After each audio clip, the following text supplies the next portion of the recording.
Semoga Allah senantiasa melindungi Ustaz. Amin ya rabbal alamin. Berapa banyak dari pendapat tabi'in yang boleh kita ikuti dan kriteria pendapat tersebut.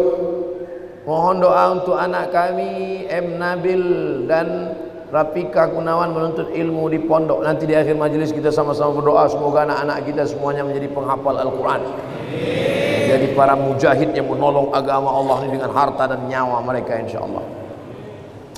Ada tabi'in namanya Al-Imam Al-Hasan Al-Basri, kampungnya di Basrah, Irak. Maka ucapan-ucapan dia itu banyak dijadikan sebagai sandaran pendapat. Kriteria menerima pendapat tabi'in itu adalah, kalau dalam tafsir itu ada 4. Tafsir ayat Quran dengan Quran, tafsir ayat Quran dijelaskan hadis Nabi, tafsir ayat Quran dijelaskan oleh pendapat sahabat, tafsir ayat Quran dijelaskan oleh tabi'in. Tengok tafsir Tabari, ada tafsir Ad-Dhahhak, ada tafsir Mujahid, ada tafsir Ikrimah. Itu semuanya adalah tabi'in yang memberikan penafsiran. Tapi kalau dia bertentangan dengan Quran, bertentangan dengan sunnah, maka tidak dapat diamalkan. Tapi mustahil mereka membuat-buat pendapat, karena mereka adalah ahlus sunnah wal jamaah. Tabi'in yang condong kepada Qadariyah, Jabariyah, Mu'tazilah, fitnah khalqil Quran, keluar dari ahlus sunnah, maka tak bisa dipakai. Nah, ini semua harus dengan syarat dan ketentuan berlaku. Kalau orang sakaratul maut mengucapkan istighfar, bagaimana tuh Pak Ustaz? Tidak mengucapkan la ilaha illallah.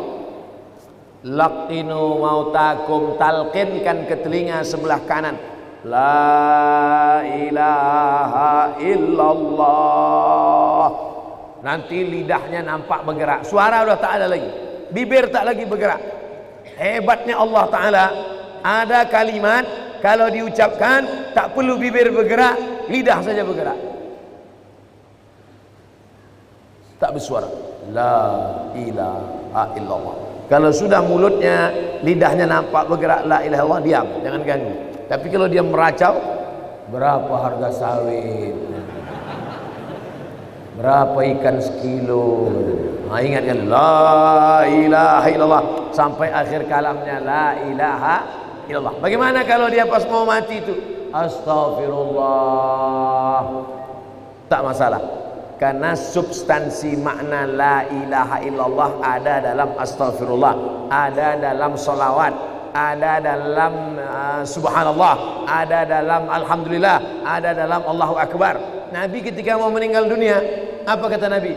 Allahumma ar-rafiqul a'la, Allahumma ar-rafiqul a'la, kata Nabi. Tengok kitab Ar-Rahiq Al-Maktub. Allahumma ar-rafiqul a'la, ya Allah akan bersama dengan sahabat-sahabat a'la yang tinggi, nabi-nabi, siddiqin, syuhada, orang mati syahid, salihin. Jadi jangan nanti waktu menengok ada orang sakratul maut, astagfirullah, su'ul khatimah. Nah, karena substansi maknanya tetap ada.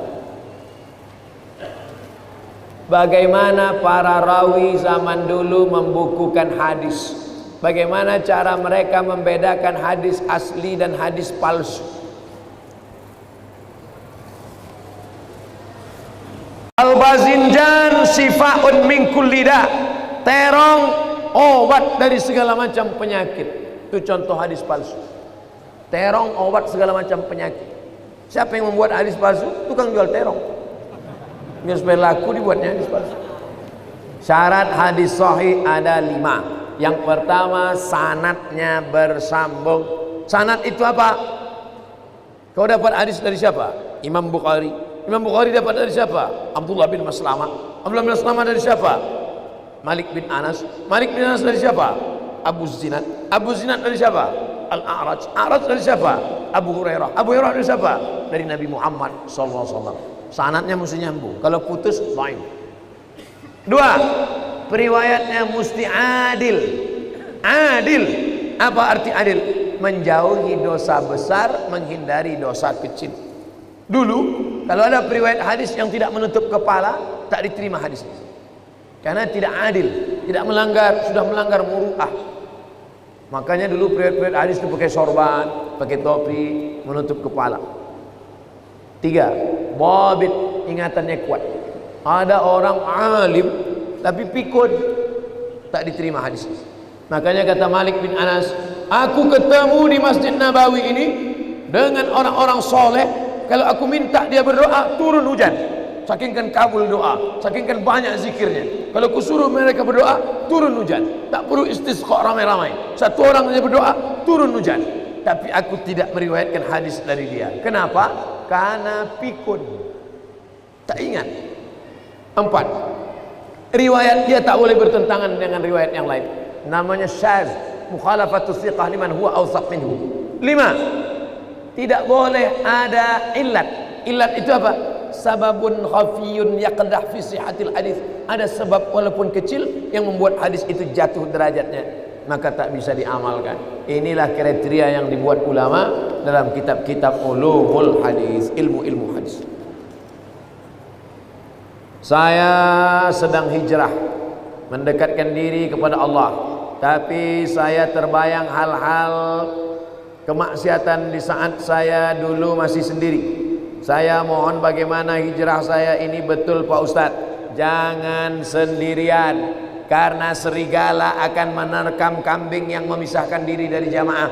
Buatlah komunitas, komunitas pemuda hijrah, komunitas jilbabers, komunitas hijabers, komunitas jembuluan sejati, komunitas bikers syariah, komunitas anak begadang malam tapi tahajud rajin.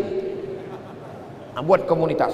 Setelah buat komunitas, angkat ketua, ada kartu anggota, membuat suatu kegiatan istiqomah, sholat berjamaah, qiyamul lail, undang pengajian, undang bapak-bapak dari dokter-dokter, ibu dokter untuk dialog tentang narkoba, undang bapak-bapak dari kepolisian tentang tertib lalu lintas, undang bapak-bapak dari TNI bicara tentang ketahanan kesatuan negara Republik Indonesia. Nah gitu. Karena komunitas ini tidak selamanya ceramah-ceramah. Mereka maunya dialog. Anak-anak muda ini tak mau lebih lama diceramahi. Mereka maunya dialog. Suatu masa saya di panggilan kerja suatu PT di dekat kota saya. Namun di saat saya diterima di tempat kerja itu, dilarang berjenggot dan berkumis. Saya sudah bilang saya tidak bisa mencukur jenggot saya. Mak nyindir saya. Tapi perusahaan itu masih keras agar saya mencukur jenggot saya. Apa tanggapan Pak Ustadz? Jenggot hukumnya sunat, maka mencukur jenggot hukumnya makruh menurut sebagian mazhab Syafi'i. Kalau ada ustadz yang berpendapat berjenggot itu wajib, maka mencukur jenggot berarti haram. Cukur jenggot haram, berarti dia milih pendapat yang berjenggot wajib. Saya memilih pendapat berjenggot sunat, maka mencukur jenggot tak sampai haram, hanya makruh saja. Jangan berkelahi masalah jenggot. Nanti yang tak berjenggot ngejek, oh kau sudah berjenggot ni ku tengok macam kambing. Kau tengok berjenggot, aku kambing, kau tak berjenggot anjing. Berkelahi antara berjenggot tak berjenggot. Yang ketawa siapa? Yang tak sembahyang. Nah ini hukum pokok pangkal. Kita mau kerja, lalu kemudian di situ suruhnya cukur jenggot. Ada tempat kerja lain boleh berjenggot, tapi gajinya agak rendah sedikit. Ikut yang rendah gaji ini, karena di sini kita bisa melaksanakan sunnah. Tapi kalau tak ada tempat lain, cuma ini cukurlah, tak apa-apa. Sambil mencukur tu istighfar, astagfirullahaladzim, astagfirullah, astagfirullah. Bagaimana status perkawinan seorang mu'allaf, istrinya tak Islam? Istrinya tak Islam tapi Yahudi Nasrani. Boleh, karena boleh menikah istri Yahudi Nasrani menurut mazhab Hanafi, Maliki, Hambali. Syafi'i tak boleh. Pilih salah satu dari 4 mazhab karena dalam keadaan darurat. Dia mu'alaf, istrinya Nasrani atau Yahudi, boleh. Salah satu dari mazhab Hanafi, Maliki, Hambali. Syafi'i tak boleh. Mana dalilnya? Al-yawma uhilla lakumut thayyibat. Hari ini ku halalkan yang baik-baik. Wa ta'amul ladzina utul kitaba halal lakum wa ta'amukum halal lahum. Sembelihan Yahudi Nasrani boleh kamu makan, sembelihan kamu boleh mereka makan. Wal muhsanat, perempuan mereka boleh kamu nikahi. Menurut mazhab Hanafi, Maliki, Hambali. Tapi kalau istrinya Konghucu, Hindu, Buddha, tak boleh. Maka dia harus pisah, otomatis pisah. Kalau tetap juga dia serumah, dia dihukum berzina. Maka mesti jelas tadi pertanyaannya, istrinya itu Nasrani apa Yahudi. Saya ingin tanya, bagaimana cara seorang hamba agar imannya tetap istiqomah menjalankan kewajiban agama di saat imannya down. Al-imanu yazid, naik, wa yanqus, turun. Itu ada satu bab dalam Sahih Muslim. Nama babnya Al-imanu yazid wa yanqus. Iman naik turun. Macam teh sariwangi juga dia. Kapan dia naik? Yazidu bit ta'at, di dalam masjid bersama orang baik, mendengarkan pengajian, naik. Di karaoke mendengarkan lagu metal sama kawan setengah setan, turun. Oleh sebab itu berusahalah tinggal di komunitas. Di lingkungan rumah gabungkan dengan komunitas wirid yasin. Di kantor gabungkan diri dengan komunitas pengajian. Di grup WA ikut grup WA yang mengingatkan. Grup WA yang mengirimkan yang tak baik, keluar saja dari situ. Jadi untuk menjaga istiqomah ini kita mesti jaga. Dari mulai bangun pagi dengarkan radio pengajian, tonton TV pengajian, sampai di kantor komunitas kawan-kawan yang pengajian. Kertas terakhir. Alhamdulillah dapat bertemu dengan Ustadz pertama kali. Saya dah selalu kemari karena selalu ada halangan untuk ketemu. Pertanyaan, mana yang lebih didulukan, diturunkan lutut apa tangan waktu sujud? Sujud. Allahu Akbar, lutut dulu, baru tapak tangan. Mazhab Syafi'i. Hadisnya riwayat Abu Wa'il. Sedangkan yang menyebutkan tangan dulu hadis Abu Hurairah, tapi matannya maklub. Maklub artinya terbalik. Tangan dulu. Allahu Akbar, tangan dulu. Baru lutut. Tapi dua-duanya boleh dilaksanakan. Tapi jumhur mayoritas ulama lutut dulu, baru tangan. Tapi kalau ada yang melaksanakan tangan dulu, saya pun tak salahkan. Asal jangan kening dulu. Itu terjungkal namanya. Lutut dulu. Jumhur mayoritas ulama. Kalau ada yang membuat tangan dulu, termasuk buku Sifat Salat Nabi Nasruddin Albani, kata dia tangan dulu. Tapi mayoritas ulama lutut dulu.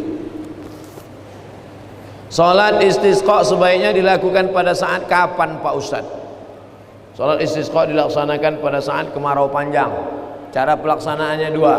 Yang pertama, sedang khutbah Jumat. Nabi sedang khutbah Jumat, masuk orang Arab Badui. Ya Muhammad, halakatil amwal, kebun kami kering, kambing kami mati. Nabi sedang khutbah, langsung Nabi angkat tangan, aghithna, aghithna, aghithna, turunkan hujan, turunkan hujan. Selesai salat Jumat, keluar Masjid Nabawi, basah lantai, basah tanah Masjid Nabawi. Begitu kabulnya doa Nabi.